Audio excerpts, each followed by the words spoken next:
할렐루야! 감사합니다. 3일 저녁이 되었습니다. 사실 이번 주간은 고난주간입니다. 고난주간, 사순절 기간이 다 주님의 고난을 묵상하는 기간이지만 특별히 예수님께서 예루살렘에 입성하신 이후 예수님의 고난을 집중적으로 묵상하는 그런 때입니다. 제자들은 전혀 모르고 있었다는 말씀을 자주 드렸는데요. 결과적으로 예루살렘에 예수님께서 입성하시고 나서 일주일도 지나지 않아서 사나흘 지나서 곧바로 예수님은 체포를 당하셨고 그 다음날 바로 십자가에 달려 돌아가실 수밖에 없는 상황이었습니다. 결과적으로 그렇죠. 그 사실을 제자들이 미리 알았더라면 아마 갈릴리에서 예루살렘으로 내려올 때 어리석게 싸우지 않았을 것입니다. 예루살렘에서 예수님께서 왜 그렇게까지 역정을 내셨는지 이해했을 것입니다. 그러나 제자들은 아무것도 이해하지 못했기 때문에 그저 눈치만 볼 수밖에 없었습니다. 이렇게 주님의 때를 우리가 미리 알지 못합니다. 주님의 때는 주님만 아십니다. 그 날과 그 시는 하늘에 있는 천사도 모르고 아들도 모르고 아버지만 아시느니라 예수님 말씀하셨죠. 이것은 아버지의 권한입니다. 그 누구에게도 양보하거나 위임하지 않으시는 하나님께서 직접 집행하시는 하나님의 권세입니다. 그날과 그 시를 몰라요. 오직 기도하는 자들만 그 일이 이루어지기 전에 느낄 수 있습니다. 예수님께서는 기도하시는 부신이었기 때문에 다 느낄 수 있었습니다. 이제 곧 죽겠구나. 그래서 제자들에게 미리 고난을 예고하셨던 것입니다. 나와 함께 떡을 먹는 자 중에 나를 팔 자가 있다고 말씀하신 것입니다. 가룟 유다가 가까이 다가오자 네가 나에게 입맞춤으로 나를 파느냐? 라고 말씀하셨던 것입니다. 모르는 것이 어떨 때는 더 좋을 때가 있습니다. 다 알면 더 마음이 아프고 상처가 클 수 있는 것입니다. 그러나 예수님은 내색하지 않으시고 그 마음의 상처들을 다 감내하셨습니다. 뿐만 아니라 이제 직접적으로 겪게 되실 여러 수치, 모욕, 또 여러 구타에 의한 물리적인 고통을 감수하셨습니다. 십자가에 달리셨습니다. 채찍에 맞는 고통하고는 비교할 수도 없는 고통이 예수님에게 가해져 왔습니다. 예수님도 어쩔 수 없이 비명을 지를 수밖에 없었습니다. 그리고 전날 저녁부터 고초를 겪으셨기 때문에 그리 오래 버티지 못하고 해지기 3시간 전에 죽으실 수밖에 없었습니다. 십자가형은 간혹 3일씩이다 죽지 않고 십자가에 매달려서 살아있는 채로 3일씩이나 매달려 있기도 한다고 합니다. 그 3일 동안 끔찍한 고통을 겪으면서 죽어가는 가장 비참하고 가장 고통스럽고 잔인한 처형 방법이었습니다. 그 고통을 바로 저와 여러분들을 위해서 대신 짊어지셨던 것입니다. 그 예수님의 고난을 묵상하는 기간이기 때문에 막 그렇게 너무 신나게 여러분과 인사를 나누기는 어렵습니다만 그래도 잘 오셨습니다. 교회 출석하지 못하고 영상으로 참여하시는 성도님들도 정말로 잘하셨습니다. 오늘 주신 말씀을 통해서 또 우리가 교훈을 받고 우리들의 신앙을 또 한번 점검하고 날마다 더 반듯하게 자신을 하나님의 자녀로 세워나가시기를 주님 이름으로 간절히 축원합니다. 오늘 말씀을 보면 조금은 불미스러운 일입니다. 지난 수요일 날까지 묵상했던 말씀은 백성들이 사무엘을 찾아와서 왕을 세워달라고 부탁을 했고 그 이후 9장과 10장, 11장과 12장에 걸쳐서 이스라엘의 최초로 왕을 세워주시는 이야기가 나타납니다.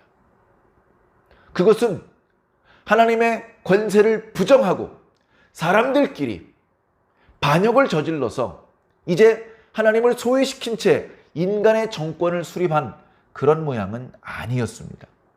철저하게 왕을 세우는 모든 과정 가운데 하나님께서 개입하셨고 하나님께서 주관하셨습니다. 하나님께서 누구를 왕으로 세울지 낙점하셨고 그 사람이 모든 백성들에게 인정받는 왕이 될 수 있게끔 하나님께서 준비시키셨고 일을 진행시키셨습니다. 그 내용이 9장, 10장, 11장과 12장에 나타납니다. 그렇게 이스라엘의 왕이 되었던 사울의 모습은 가히 이스라엘의 왕다운 멋있는 면모를 보여주었습니다. 아버지에게 순종하는, 그리고 성실한 모습, 겸손한 모습, 진실한 모습, 그리고 때로는 용맹한 모습, 그리고 자신을 비난했던 사람들에게도 자비와 아량을 베풀 줄 아는 그런 덕망이 느껴지는 그런 모습이었습니다. 그러나 오늘 말씀 13장부터 14장, 15장까지 말씀을 보시면 사울이 어처구니 없게도 실망스러운 모습을 보이는 장면들이 연거푸 나타나고 있습니다. 그 범죄들 중에 딱 하나만 저질러도 도저히 용서할 수 없는 그런 죄를 연거푸 저지르고 있습니다. 왜 이런 죄를 저지르고 있나? 인간적으로 너무나 안타깝습니다. 인간적으로 너무나 안타까워요. 물론 결국은 예수 그리스도를 중심으로 하나님의 역사가 이루어집니다. 구약의 역사는 예수 그리스도를 향해서 흘러갑니다. 그러기 위해서 다윗이 왕이 되어야 되죠. 그렇게 바라볼 수도 있는데, 그렇기 때문에 하나님께서 본래 이스라엘의 왕으로 세우셨던 사울을 버릴 수밖에 없었고, 새롭게 다른 지파에서 다른 사람, 다시 말해 다윗을 이스라엘의 새로운 왕으로 세울 수밖에 없었던 이유, 배경에 대해서 말씀해 주고 있는 것이죠. 봐라, 사울이 이렇게 엉터리다, 이렇게 하나님의 말씀에 순종을 하지 않는다, 하나님께서도 어쩔 수 없이 사울을 버리실 수밖에 없다. 16장에 다윗이 등장할 때까지 다윗을 등장시킬 수밖에 없는 이유를 설명하기 위해서 13, 14, 15장이 기록되고 있는 것입니다. 사울은 사실은 40년 동안 이스라엘의 왕으로서 그 역할을 수행을 했습니다. 지금 왕이 된 지 2년밖에 안 됐어요. 왕이 된 지 2년밖에 안 되는데 벌써 있을 수 없는 범죄를 저지르고 말았습니다. 그 범죄 때문에 뒷부분에 사무엘 선지자께서 책망하신 말씀을 들어보면 준엄한 책망입니다. 견디기 어려운 책망입니다. 옆에 다른 백성들이나 신하들이 들으면 안 되는 참 부끄러운 책망을 들었습니다. 왕이 망령되이 행하셨습니다. 왜 하나님의 명령을 거역하십니까? 왕의 나라는 길지 않을 겁니다. 왕께서 하나님의 말씀에 순종하셨더라면 왕의 나라를 영원히 세우셨겠지만 하나님의 명령을 거역하셨기 때문에 왕의 나라는 길지 않을 겁니다. 하나님께서는 다른 지파에서 다른 사람을 새로운 이스라엘의 왕으로 세우시기로 하셨습니다. 아니, 이런 말씀을 들은 거예요. 사무엘 선지자. 사무엘 선지자가 누굽니까? 그 말하는 것이 그냥 땅에 떨어지지 않아요. 다 이루어져요. 그냥 즉흥적으로 기분에 따라서 함부로 말하는 사람이 아니에요. 하나님께 들은 말씀만 전하는 사람입니다. 그런 선지자의 입에서 당신 이제 끝났어, 이런 말씀을 들은 겁니다. 잠깐은 불쾌했을지 모르죠. 그러나 다시 정신을 가다듬고 임박한 전쟁을 수행할 수밖에 없었습니다. 참 안타까워요. 사울이 그래도 괜찮은 사람이었는데 끝까지 좋은 모습을 보여주었으면 어땠을까? 끝까지 하나님을 기쁘시게 하는 모습이었으면 얼마나 아름다웠을까? 그런 아쉬운 마음이 있습니다. 그런데 우리도 마찬가지예요. 여러분들도 마찬가지일 겁니다. 저는 제 주변에 많은 사람들을 보았습니다. 주일학생 때 주일학생들을 보았고, 중고등부 학생 때 중고등부 학생들을 보았습니다. 청년부 때 청년들을 보았고, 목회자가 되면서 많은 선후배 목회자님들도 보고, 또 교회 많은 성도들도 봅니다. 참 멋있는 분들 많았습니다. 아, 저 장로님 참 멋있다. 야, 저 집사님 권사도 아니고 그냥 집사인데 야, 진짜 멋있는 집사님이다. 그런데 그런 분들이 끝까지 멋있지를 못하더라고요. 끝까지 멋있지를 못해요. 아, 저분 정말 멋있는 분이었는데 제가 멋있다고 표현하니까 좀 전달이 잘 될지 모르겠습니다만 신앙적으로 아름답더라는 거예요. 모범적이고 신앙적으로 반듯하고 말하는 것이나 생각하는 것이 아주 착하고 하나님 앞에 진실되고 이웃들과 형제들하고 관계가 좋고 모든 면에서 별로 흠잡을 데가 없는 그런 성도들이 많이 있었습니다. 야, 내가 목회자지만 저 집사님 닮고 싶다. 저 안수 집사님, 저 장로님을 내가 닮고 싶다. 그렇게 느껴지는 분들을 많이 봤습니다. 근데 시간이 많이 지나고 나서 계속해서 그 멋있는 모습을 유지하느냐, 유지 못하는 사람이 대부분이었습니다. 너무나 안타까웠어요. 너무나. 그분이 나는 개인적인 친구도 아니고 내 가족도 아니고 어떻게 보면 인간적으로는 아무 관련이 없는 사람이기는 하지만 신앙 안에서 야, 저분 정말 멋있다. 저분은 끝까지 좀 멋있었으면 좋겠다. 이런 느낌을 갖는 그런 좋은 분들이 덜어 있었거든요. 그런데 끝까지 멋있지를 못하더라고요. 여러 가지로 말하는 거나 생각하는 것이 뭔가 좀 왜곡되어 있고 변질되어 있고 삐딱해져 있고 뭔가 웃을 때 해맑게 웃지 못하고 뭔가 요즘 젊은 사람들 썩소라 그러죠. 그런가 뭔가 그늘이 드리워진 웃음으로 웃고 냉소, 비웃고 뭔가 마음 씀씀이 착하지 못하고 마음의 문을 활짝 열지 못하고 온 힘을 다해 충성하지 못하고 여러 가지로 핑계를 대고 변명을 하고 거짓말을 하고 이제 그런 게 느껴지면 마음이 참 아팠습니다. 도대체 왜 이렇게 된 걸까?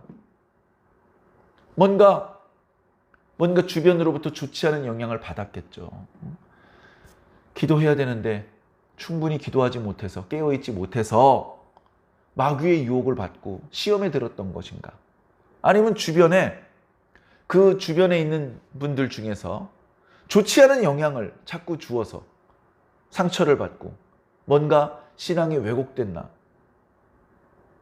그러나 결과적으로 어쨌든 그 성도가 정말 영적으로 신앙적으로 멋있는 분이었는데 끝까지 멋있지 못하고 신앙을 하기는 하는데 뭔가 좀 아쉽고 어설프고 또는 뭔가 좀 순수함이 사라져 있는 그런 모습을 보일 때 정말 안타까웠습니다. 사울을 대할 때 그런 안타까움이 있는 거예요. 사울 끝까지 좀 멋있는 모습을 하나님께 보여드렸으면 참 좋았을 텐데 너무나 마음속으로 안타까움이 있습니다. 그런 안타까움을 가지고 이제 말씀을 대하는 것이죠. 자, 사울이 아마 잘한 것도 많이 있었을 것입니다. 사울이 왕이 되고 어디 한 일이 한두 가지였겠습니까? 왕이 되고 지금 벌써 무슨 일이 있었는지 다 설명이 없이 갑자기 왕이 된 지 벌써 2년이 됐다 이렇게 표현하고 있어요. 그러니까 성경은요 모든 걸 다 말해주진 않아요. 사울이 잘한 것도 있는데 그건 얘기하지 않아요. 사울이 결정적으로 범죄한 장면들만 뽑아서 보여주고 있습니다. 그렇게 하면 사울의 입장에서는 야속하고 뭔가 좀 억울한 느낌일지 모르겠습니다만 성경은 어차피 의도와 목적이 있어서 기록된 것이기 때문에 그 의도와 목적을 만족시킬 수 있는 방향으로 기록되고 있는 것입니다. 자, 사울이 왕이 되었습니다. 왕궁을 갑자기 지을 수는 없겠죠. 여러 가지 형편이 그럴 수 있는 상황은 아니었을 것입니다. 우선은 자기 집안의 땅에 건물 하나를 왕의 직무를 보는 건물로 쓰기 시작을 했을 것입니다. 거기에 주로 베냐민 사람들로 구성된 사람들 중에서 똑똑한 사람들을 신하로 고용했을 것입니다. 그리고 오늘 2절 말씀을 보면 이제 군대를 편성하기 시작을 했습니다. 군대를 모집했는데 많은 사람들이 군대에 편입되기 위해서 참여했습니다. 그런데 온 사람들을 다 군인으로 채용할 수가 없어요. 네? 여러분, 이렇게 신화가 되고 군인이 되면 마음대로 집에 못 갑니다. 네? 다시 말해서 집에 돌아가서 농사 짓고 들판으로 또 과수원으로 또 외양간으로 마구간으로 집안일을 못 해요. 그럼 어떻게 먹여 삽니까? 식솔들은. 왕이 세금을 걷어야 되고 그 세금으로 신하들에게도 월급을 줘야 되고 군인들에게도 월급을 주는 겁니다. 그래, 마음 같아선 30만 대군을 정규 군대로 운영하고 싶겠지만 이스라엘의 인구가 그 30만을 상비군으로 운영할 만한 인구가 못 돼요. 그랬다가는 경제활동을 아무것도 못합니다. 그리고 그 30만 명 월급을 어떻게 다 챙겨줍니까? 그러니까 어떻게 한다고요? 3천 명만 고용을 하고 나머지는 돌려보내는 거예요. 여러분, 이렇게 많이 지원해 주셔서 정말 감사합니다. 제가 생각한 인원보다 많이들 지원해 주셨습니다. 간단한 선발 절차를 거쳐서 최종 합격자를 발표하도록 하겠습니다. 그래서 여러 가지 면접도 보고 여러 가지 기본적인 자질을 받겠죠. 그래서 그냥 쫄병을 시킬지 간부를 시킬지 장수를 시킬지 그렇게 해서 3천 명을 뽑은 거예요. 그리고 나머지는 돌려보낸 겁니다. 이제 이 3천 명은 마음대로 집에 못 가요. 허락을 받고 가야 돼. 그래서 이 3천 명 중에 1,000명은 아들 요나단에게 붙였습니다. 요나단, 네가 1,000명을 맡아라. 1,000명이면요, 요즘 말로는요, 연대입니다. 연대. 연대장입니다. 연대장. 1,000명. 그리고 사울 왕은 2,000명을 거느렸습니다. 그래서 블레셋 사람들이 쳐들어오는 길목 양쪽을 지켰죠.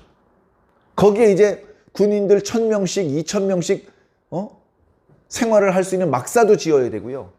훈련할 수 있는 훈련장도 만들어야 되고요. 그리고 그 사람들이 전투할 때 사용할 무기도 제조해야 되고요. 그 사람들이 이렇게 만약에 말을 타고 전투를 한다면 말도 마구간도 있어야 되고요. 갑자기 많은 게 필요합니다. 땅도 많이 필요하고 백성들한테 뺏어야 되죠. 세금도 많이 걷어서 돈도 많이 투입을 해야 그나마 3천 명이라고 하는 그 군대를 유지할 수 있는 거예요.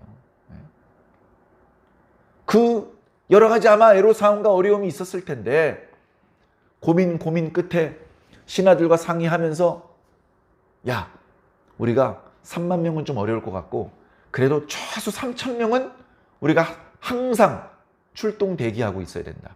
그래서 적들이 쳐들어오면 이 3천 명은 신속하게 움직일 수 있도록 준비가 항상 되어 있어야 되고 큰 전쟁이 붙으면 이 3천 명을 중심으로 백성들을 소집해야 된다. 예비군을 동원하는 것이죠. 동원을 해서 5만 명, 10만 명 그렇게 큰 군대를 운영을 해야 된다. 그런 국리가 되어 있었던 것 같습니다. 자, 그런데 말씀을 읽어보니까 3절에 요나단이 갑자기 게바에 있는 블레셋 사람의 수비대를 공격합니다. 그러니까 상황이 이상하게 돌아가는 거예요. 참 이거 설명드리기가 쉬운 게 아닌데 자, 이스라엘 땅에 이렇게 있습니다. 그러면 여기가 이제 블레셋이잖아요. 블레셋. 원래 블레셋 땅도 전부 다 이스라엘이 차지해야 되는 땅인데 어느새 갑돌에서 배 타고 사람들이 자꾸 오더니 상당히 넓은 지역을 블레셋이 차지해버렸습니다. 그래서 그 땅은 포기할 수밖에 없었습니다. 그리고 지난번에 꽤 오래전 이야기이지만 블레셋 사람들이 이스라엘과 전투를 해서 크게 이긴 적이 있었잖아요. 그때부터 곳곳에 블레셋 사람들의 수비대가 있었습니다. 수비대. 수비대에는 많은 병사들이 있는 게 아니에요. 수비대는 많아봤자 한 10명에서 20명 정도 있는 겁니다. 그러니까 뭐 여기서 적들이 블레셋을 공격하지 못하도록 수비를 한다 그런 뜻이 아니고 적들의 동향을 살펴보는 겁니다. 요즘 이스라엘 사람들이 어떻게 지내나? 농사는 잘 짓고 있나? 민심은 좀 어떤가? 요즘 사람들이 관심사는 무엇인가? 이런 것들을 본국으로 연락을 주는 거예요. 정기적으로 한 사람이 가고 다른 사람이 오고 계속해서 정기적으로 사람들이 왔다 갔다 합니다. 자, 그런 상황인데 이 수비대를 요나단이 공격을 했어요. 요나단에겐 1000명의 병사가 있잖아요. 그 중에서 날쌘 사람 몇십 명을 뽑아가지고요. 하고 밀어붙였어요. 수비대는 사실 몇 명 없거든요.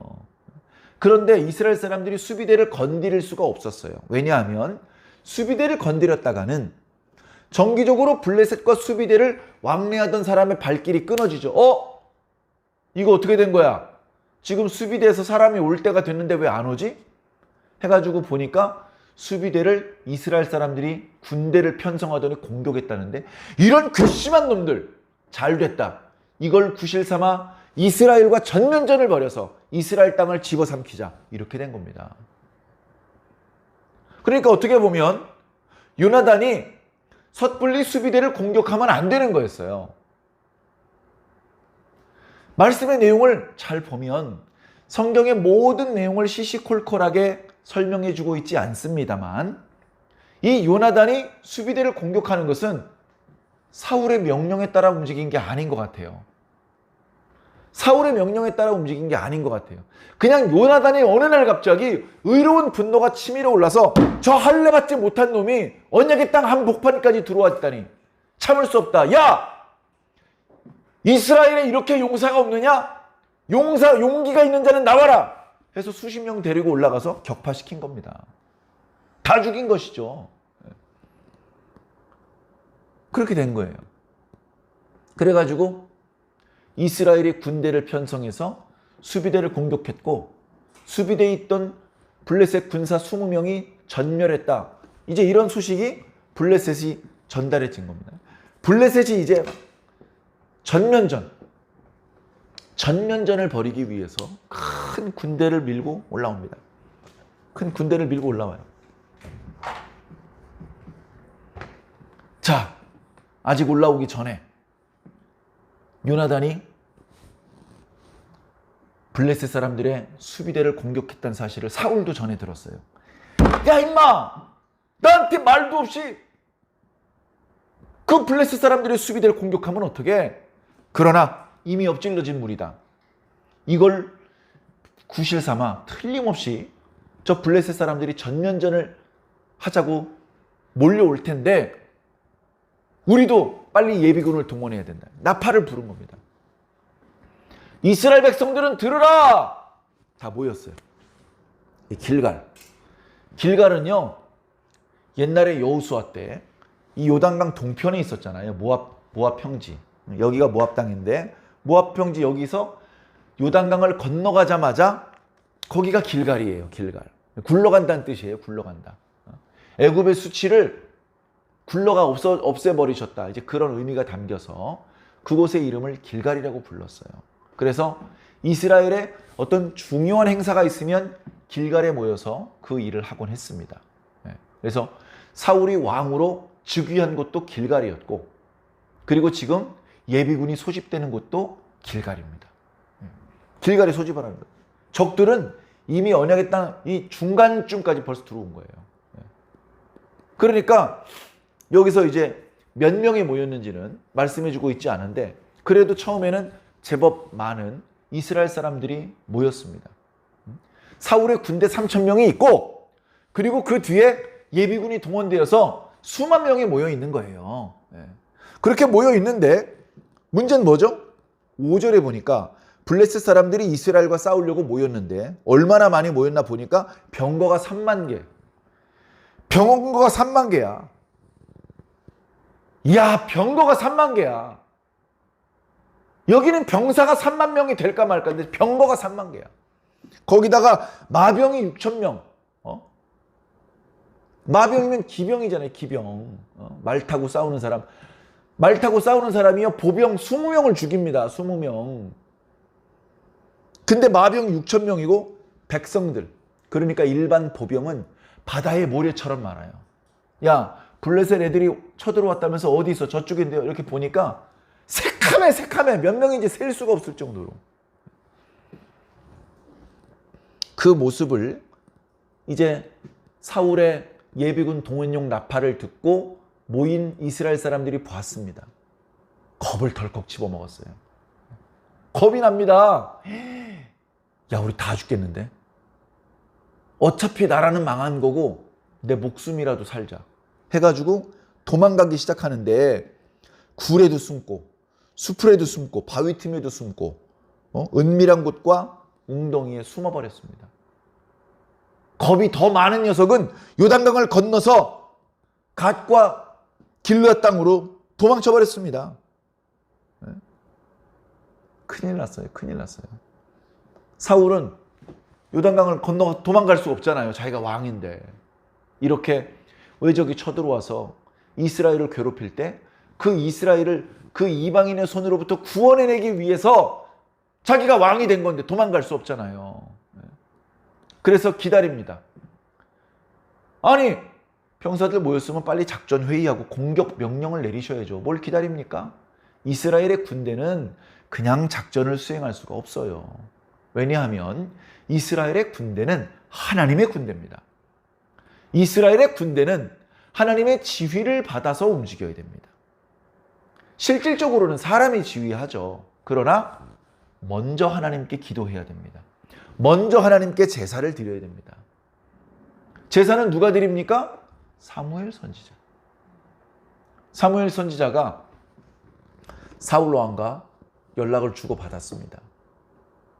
전쟁을 하기 위해서 예비군 동원령을 내렸으니 며칠까지 길갈로 와주십시오. 그래서 제사를 드리고 저희도 출정하겠습니다. 사정이 있으니 7일을 기다리시오. 7일 안에는 내가 반드시 길갈에 당도할 것입니다. 그러면 제단과 제물을 준비하고 계시오.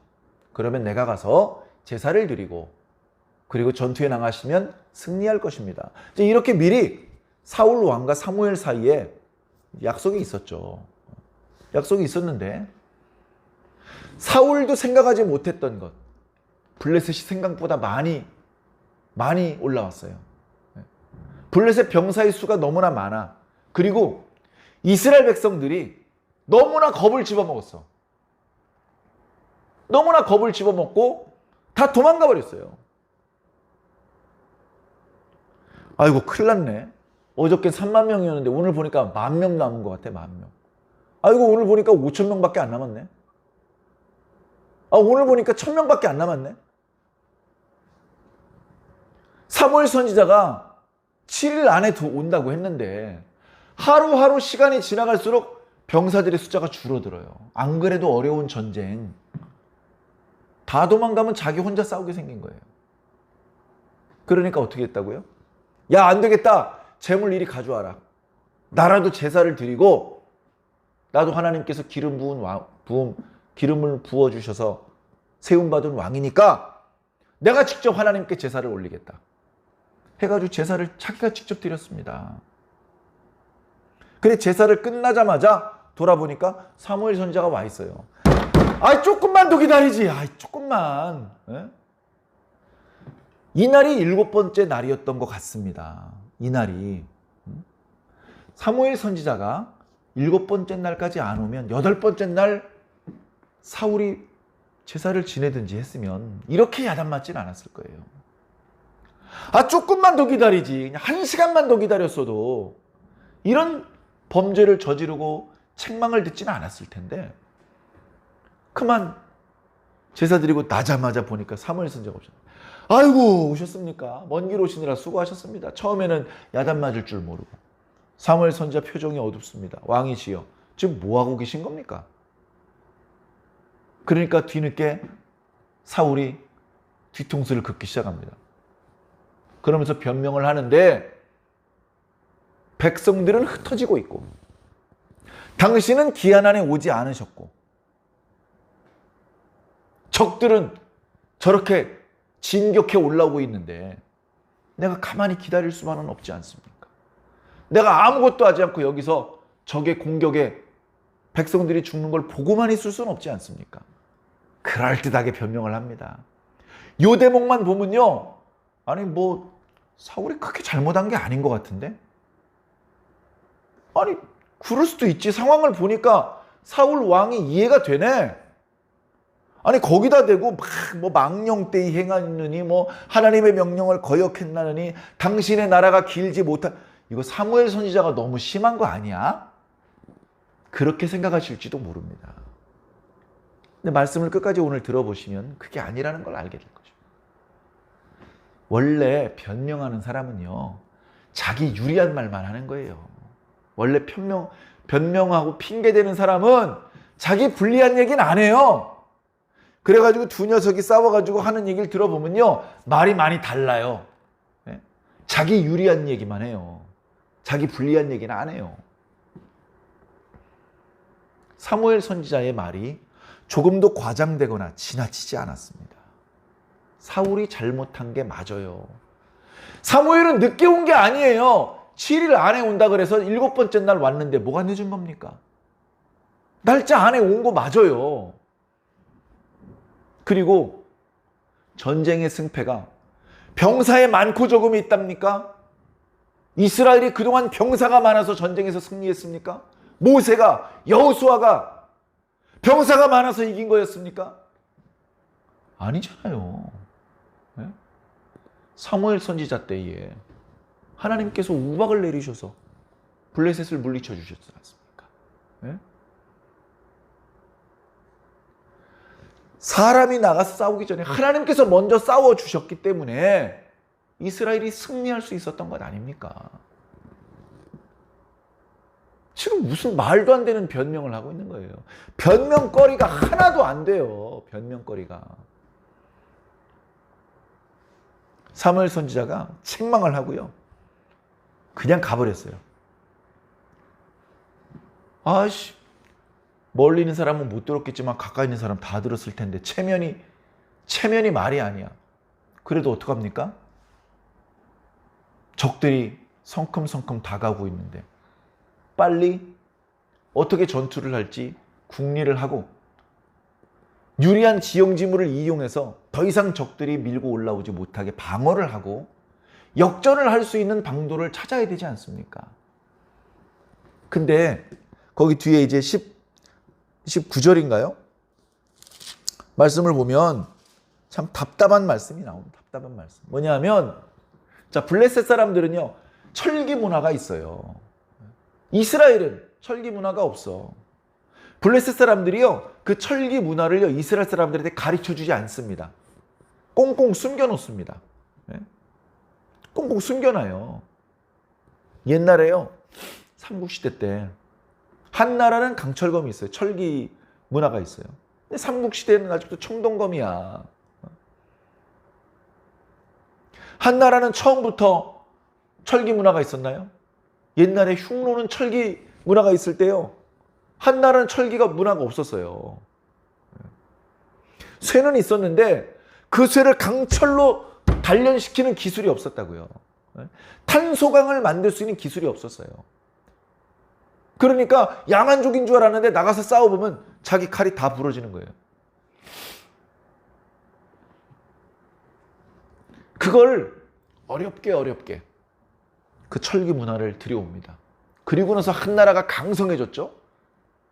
그리고서는 우리나라 신라 고구려 무너뜨리고 삼국시대 때 그렇게 우리나라를 괴롭혔는데 결국 우리나라도 나중에 철기 문화가 들어왔죠.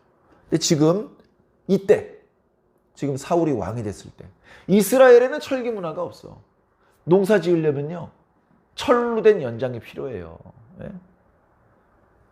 낫도 필요하고 쇠스랑도 필요하고 호미도 필요하고 여러 종류의 농기구가 필요하지 않겠습니까? 열심히 이렇게 농사를 짓다 보면요, 이게 날이 무뎌져. 녹슬어. 그럼 어떡합니까? 자기들은 그 문제를 해결할 수가 없어요. 철기 문화를 전수를 안 해주니까. 그러니까 그걸 들고 블레셋에 내려갑니다. 블레셋 동네로 들어가서 거기 대장간에 가가지고 돈을 주고 이거 좀 녹 좀 벗겨주고 단단하게 녹슬지 않고 잘 마모되지 않게 단단하게 만들어 달라고. 그럼 돈을 받고 그 농기구들, 전쟁 무기 아니고 농사 지을 때 또는 주방에서 쓰는 그런 기구들을 날카롭게 만들어주는 걸 했다는 거예요. 그래, 이스라엘 군대에 3,000명을 상비군으로 모집했다 그랬잖아요. 모집하면 뭐합니까? 칼과 창을 가진 사람은 사울과 요나단밖에 없었다고 기록하고 있어요. 어디서 돈 주고 산 거죠. 근데 그 3,000명한테 다 지급을 해줄 수가 없어요. 예비군 동원을 했는데 무기는 지급을 못 해줘. 그럼 어떡합니까? 농기구 들고 싸우든지 산에 올라가서 나무 몽댕이라도 들고 싸우는 거예요. 그걸 강철검 들고 뛰어나오는 사람하고 싸울 수 있습니까? 마병이 3만이라고. 마병이 6천, 병거가 3만. 그러니 백성들이 두려워서 겁을 집어먹을 만하죠. 아이고, 참 이런 안타까운 상황입니다. 자, 그런데 어쨌든 오늘 말씀이 중요한 것은 사울이 왜 그렇게 범죄를 했냐 이거예요. 자, 사울의 모습을 한번 봅시다. 오늘 사울의 실망스러운 모습을 몇 가지로 점검해 볼 수 있는데, 첫 번째는 조급함입니다. 여러분, 우리들도 조급할 때 있잖아요.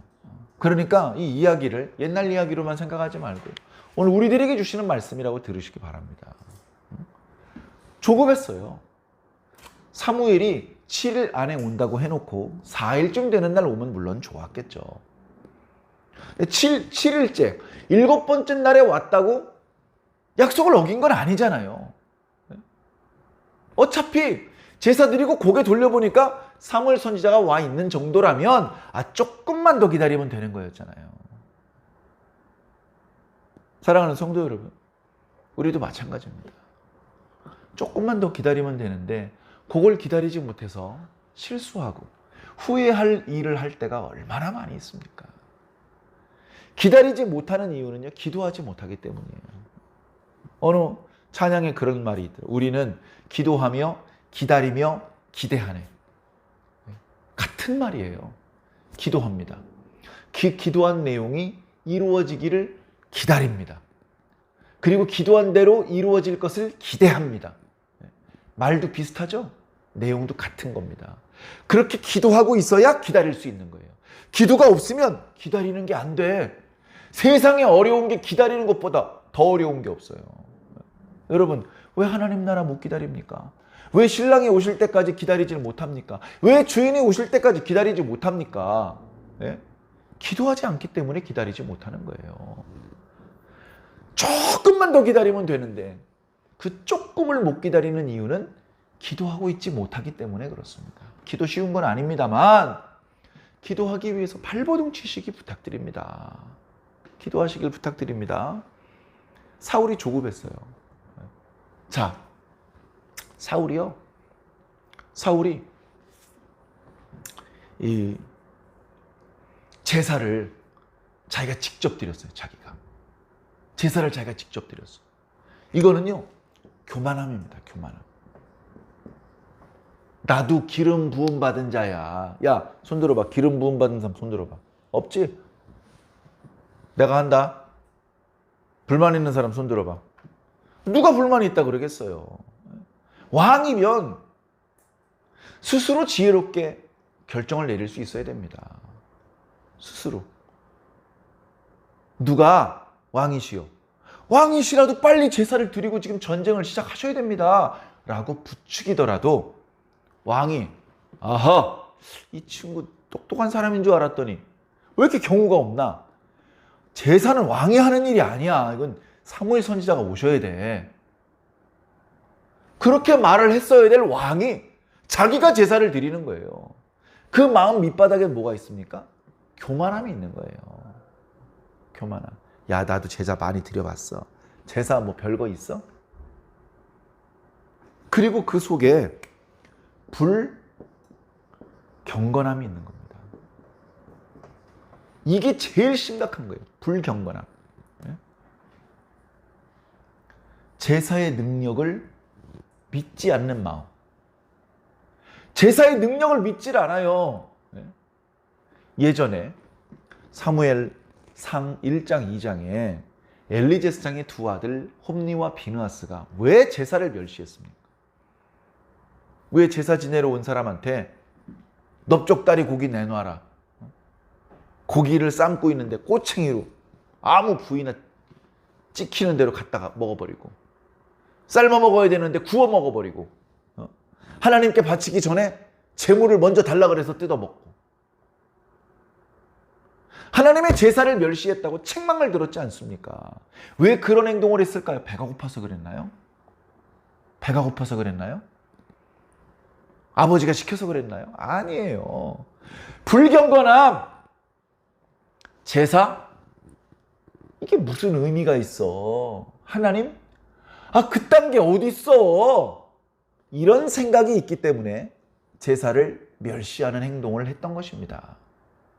그러니까 사울 왕이 그렇게 안 봤는데 불경건한 마음이 마음속에 있었던 거예요. 처음부터 있었던 것이 아니었는지 잘 모르겠습니다만 지금은 확실히 불경건한 마음이 있어요. 그러다 보니까 제사 누가 드리면 어때? 그냥 드리기만 하면 되는 거잖아. 대충 하는 신용만 하면 되는 거잖아. 제사의 능력과 그것을 받으시는 하나님을 부정하는 생각을 가지고 있었다는 겁니다. 백성들이 흩어지고 선지자는 늦게 오고 적들은 진격해 올라오고 그럴듯한 핑계를 대고 있었지만 사실은 사울이 이런 실수와 범죄를 저지른 밑바탕에는 불경건함이 깔려 있는 겁니다. 불경건함. 하나님을 무시하고 하나님께 드리는 제사를 멸시하고 제사의 권능을 믿지 않는 마음이 깔려 있는 겁니다. 그러기 때문에 교만하고 그러기 때문에 조급하고 결국 하나님께서 사울의 나라를 영원히 세우지 않으시고 다른 사람을 이스라엘의 새로운 왕으로 세울 계획을 세우시게 된 것은 조금 더 지나친 게 아니에요. 이런 불경건한 놈이 계속 이스라엘의 왕을 하면 되겠습니까? 이렇게 하나님을 멸시하고 제사를 멸시하는 놈이 볼장 다 봤죠. 다른 거 잘하면 뭐합니까? 이스라엘의 왕이 하나님께 순종을 못하고 하나님께 드리는 제사를 멸시하면 더 볼 것도 없는 겁니다. 얼마나 하나님께서 실망하셨고 얼마나 사무엘 선지자가 실망을 했을까요? 사랑하는 성도 여러분, 우리 마음속에도 이 불경건함이 틈탈 수 있습니다. 예배 드려봤자 뭐해? 헌금 드려봤자 뭐해? 봉사해봤자 뭐해? 아무것도 아니잖아. 아무 쓸데없는 무가치한 시간 낭비, 돈 낭비잖아. 이런 마음이 우리 마음속에 틈탈 수 있어요. 헌금의 권능, 예배의 권능, 봉사의 권능을 무시하는, 멸시하는 마음이 우리 마음에 틈탈 수 있어요. 그러면 하나님께 버림받을 수밖에 없습니다. 복은 고사하고 영원히 하나님의 백성으로부터 끊어져 나가는 거예요. 너 나가, 이 자식아. 넌 이제 내 새끼 아니야. 이렇게 잘려 나갈 수밖에 없는 것이죠. 정신 바짝 차리고 기도하셔야 됩니다. 오늘 특별한 행사도 아니고 이렇게 와보니까 교회 참석한 성도도 몇 사람 없고 목사님이 바쁘셨는지 설교 준비도 제대로 못 하셨네. 기도하시는 거 보니까 버벅버벅 되시네. 그런 예배라 할지라도 예배 드려야 됩니다. 목사님을 두려워서 예배를 드립니까? 하나님께 경배를 드리기 위해서 예배 드리는 겁니다. 내가 하나님께 어떤 마음인지 그걸 보여드리기 위해서 예배를 드리는 겁니다. 그날 제사장이 옷을 반듯하게 입지 않았고 그날 제사장이 멘트가 뭔가 서툴었고 그러면 제사가 잘못된 겁니까? 하나님께서 그 제사를 받으신다니까요. 예배에 대해서 그 밖에 우리의 모든 신앙생활, 기도, 헌금, 전도, 봉사, 이 모든 것들을 무가치하게 여기려는, 다 쓸모없는 시간 낭비, 노동력 착취, 돈 낭비, 이렇게 생각하는 마음, 불경건한 마음, 그 마음은요, 우리를 교만하게 만들고요, 조급하게 만듭니다. 아, 헌금했잖아. 왜 빨리 복을 안 주셔? 아, 기도했잖아. 왜 빨리 병이 안 낫는 거야? 얼마나 우리는 조급합니까? 네? 왜 조급하다 말씀드렸죠? 기도하지 않기 때문에. 기도하는 사람은 조급하지 않습니다. 시편의 수많은 탄식 시편. 하나님 빨리 도와주지 않으시면 저 죽습니다. 그런 절박하고 위급한 순간에 기도를 해놓고 아직도 그 문제가 해결되지 않았는데 은혜 받고 하나님께서 자신의 기도를 듣고 응답해 주실 것이라는 믿음의 확신 가운데 벌써 평화와 기쁨이 밀려와. 벌써 감사의 찬양이 터져 나오는 거예요. 그래서 이 고난을 마저 끝까지 참아낼 수 있는 것입니다. 인내는 그냥 가만히 아무것도 안 하고서 시간만 보내는 게 그게 인내가 아닙니다. 기도하면서 시간을 보내는 것이 인내입니다. 사랑하는 성도 여러분, 신앙에 좋지 않은 본보기로 사울이 많이 언급되는데 우리는 이런 사울의 안타까운 모습, 조급한 모습, 교만한 모습, 그리고 불경건한 모습을 절대로 해서는 안 되겠습니다. 말씀의 거울 앞에 스스로를 비추어 보시고 날마다 더 단정하게 하나님 앞에 부끄럽지 않게 흠이 없는 모습으로 늘 준비되어 계시기를 예수님 이름으로 간절히 축원합니다.